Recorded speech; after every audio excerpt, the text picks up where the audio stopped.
is we are all ruled by destiny, and I am here because of my destiny, whether rightly or wrongly.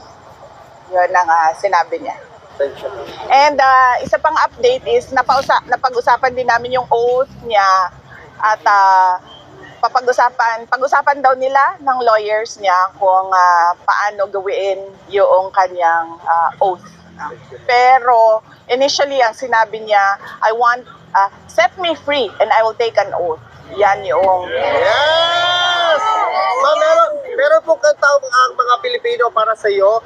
1, 2, 3, go! Happy birthday to you. Happy birthday to you. Happy birthday. Happy birthday. Happy birthday to you. Mabuhay ka, Ma'am Inday! Now. Yes, unang-una. Yes, okay lang yung visit. Na-late kami kanina, so 30 minutes late kami. So isang oras na lang yung nagawa namin sa pagbisita namin. And pagdating namin, nag-aantay na siya. And masaya siya nung nakita niya kami kasi alam niya na nandun kami to celebrate pre-birthday with him and with my mother. Tapos, as usual, binilhan ko din siya ng Coke Zero, pero hindi niya ininom. Sabi niya, dalhin lang daw niya sa kwarto yung Coke Zero. Pero isa lang ang pinabili niya.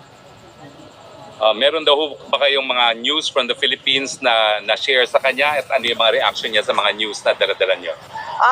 Yes, nag-share ako ulit. Na-share ko na noon sa telephone call, pero shinare ko din ulit sa kanya na nanalo yung dalawang PDP laban na senator candidates, tapos yung isang guest candidate, si Marcoleta, plus dalawang guest candidate from Alianza, si Senator Camille Villar at Senator Amy Marcos. And binanggit ko din sa kanya na nandito si Senator Amy Marcos pero hindi siya pinayagan ng ICC na makabisita at makausap si dating Pangulong Rodrigo Duterte. At nabanggit ko din ulit sa kanya na nag-submit si Senator Amy Marcos ng kanyang findings sa committee hearings niya from the Senate to the Ombudsman. Ano po yung reaction ni Presidente? Unang-una, nagpasalamat siya at pangalawa, sabi niya gusto nga daw niya sana makausap si Senator Amy kaso hindi nga daw payagan. Pero sabi niya there will be another time for that. Okay. GMA?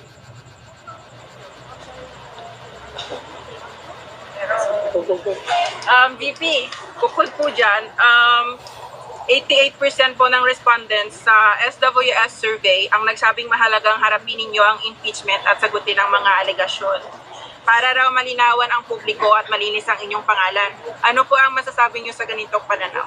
Oo, I totally agree. Kasama ako dyan sa 88% na yan na nagsasabi. At ako ay parang thankful sa opportunity na malinis yung pangalan ko at masagot yung mga akusasyon sa akin. Thank you po sa sagot. And last question po, napagdesisyonan po ng Senado na ilipat sa June 11 ang simula ng impeachment hearings. Gusto lang po naming marinig, paano ninyo po tinanggap ang balitang ito at ano po ang epekto dito sa inyo, kung meron man?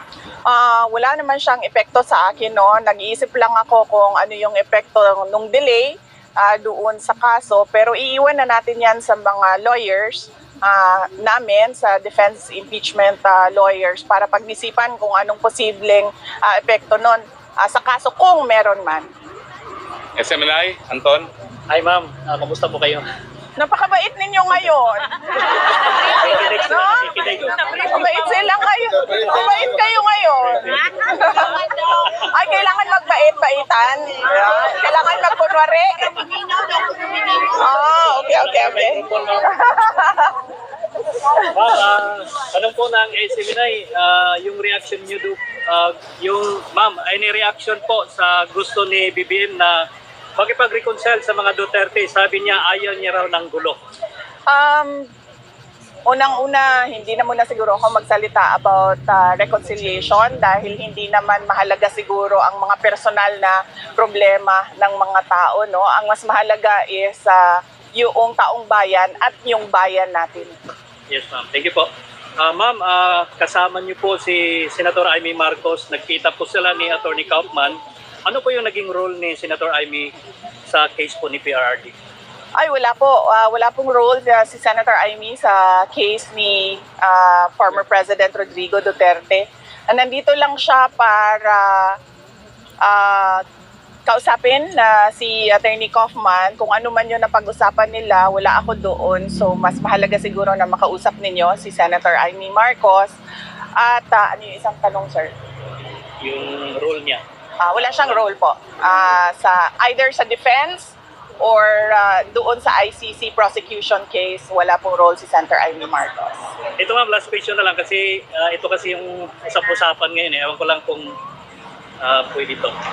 Kasi game po si Attorney Rowena Ganson na maging spokesperson mo. Kasunod yan ng pagkatalaga kay Attorney Abante bilang tagapagsalita sa ng House. While sa Malacanang, nandyan naman si Attorney Claire. Any comment po sa posibilidad na maging spokes niyo si Attorney Ganson? Opo. Hindi namin napag-usapan sa Office of the Vice President ang spokesperson. Pero saludo kami sa talino at tapang ni Attorney Rowena Ganson. So kung gusto niya magsalita, go lang ng go. Makikinig tayong lahat sa kanya. Siguro from the audience, one question. Ma'am, ang question po ma'am, kamusta po si Presidente? Mayroon po siya mensahe para sa Pilipino na nasa Yes. Presidente? Yes, ang message niya is we are all ruled by destiny and I am here because of my destiny, whether rightly or wrongly. Yun ang sinabi niya. Thank you. And isa pang update is napag-usapan din namin yung oath niya at pag-usapan daw nila ng lawyers niya kung paano gawin yung kanyang oath. Pero initially ang sinabi niya, I want set me free and I will take an oath. Yan yung Yes! Ma'am, meron po kantang ang mga Pilipino para sa iyo. 1, 2, 3, go! Happy birthday to you. Happy birthday to you. Happy birthday. Happy birthday. Happy birthday to you. Ako rin po. Mabuhay ka, Ma'am Inday! Mabuhay! Presidente! Tatanggal ko na yan. Happy birthday! Mabait sila. Mabait talaga kayo ngayon. Salamat ha. Nagtataka ako. Bakit ang sobrang formal ninyo ngayon. Na-briefing naman. One question, ano tingin niyo sa bagong Duterte Street from Duterte Park and Duterte Forest? What do you think of the Duterte? Well, unang-una, mas okay dito dahil merong may shade, no? So, importante sa amin ni Alvin ang aming cuties. Dahil unang-una, mataas ang incidence ng skin cancer at pangalawa, mahirap na magdagdagan ang mga melasma natin. Diba? So, okay siya. Mas palagay ko lang, maganda din siya dahil nakikita siya ng mga dumadaan na mga sasakyan. So, meron tayong increased awareness. Kasi doon, konti lang ang dumadaan na sasakyan at hindi nakikita by the street yung ginagawa. At marami pang pwedeng gawin, posibleng gawin na dito dahil mas malaki yung area. Yes. Ma'am, pwede ba additional ma'am? Kasi naghihintay po ang taong bayan kung kailan daw makakauwi si PRRD. Actually, lahat tayo, no, nag-aantay kung kailan makauwi si President Duterte. At yun yung tinatrabaho Ha? ng kanyang mga lawyers na sana ay mangyari at the soonest possible time dahil kaming mga tiga Davao City ay kailangan namin ng mayor namin. Ma'am, welcome back. We love you. Thank you, thank you. I'm happy to be back with all of you. Dahil lahat naman tayo dito ay nagpapakita ng suporta kay dating Pangulong Rodrigo Duterte. Kaya masaya ako na makasama kayo ulit. Although hindi natin gusto na pabalik-balik tayo dito sa The Hague, Netherlands dahil malungkot ang dahilan kung bakit tayo nandito lahat.